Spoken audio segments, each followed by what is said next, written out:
On the Omo River, Ethiopia is finishing the Gilgel-Gibi 3 dam.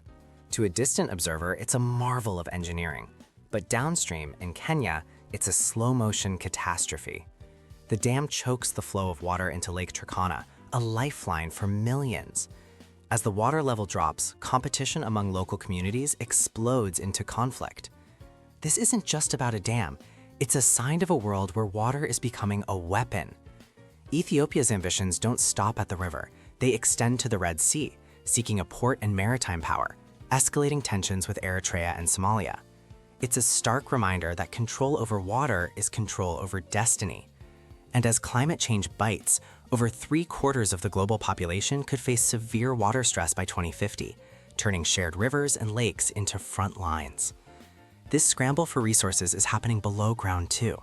In the Eastern Democratic Republic of Congo, the M23 rebel group, allegedly backed by Rwanda, isn't just seizing territory. They're seizing some of the world's richest deposits of critical minerals.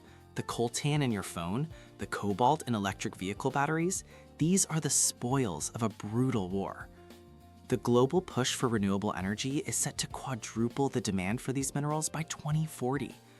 This isn't just a distant conflict. It's a supply chain issue that traces back to violence. It's also becoming a legal battleground. Disputes between international investors and nations over access to these minerals have hit a 10-year high. Corporations are suing governments, turning courtrooms into another type of battlefield, all fighting for the elements that will power our future.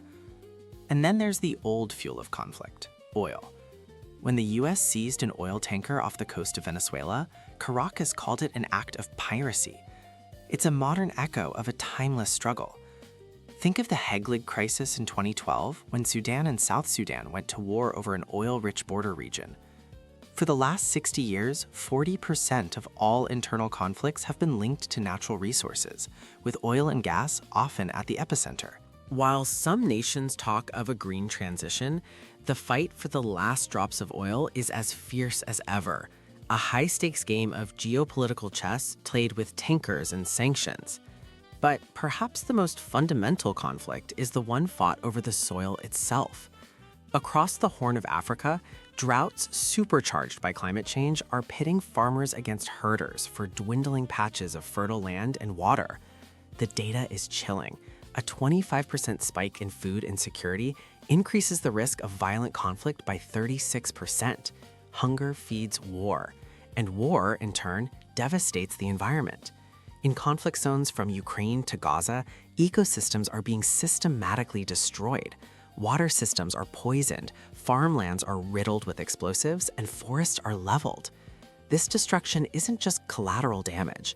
It creates the conditions for the next generation of resource scarcity, perpetuating a brutal cycle of violence.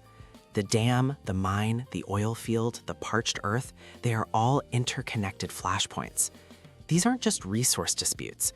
They are the contours of the next global conflict, drawn on a map of a planet running out of time and patience.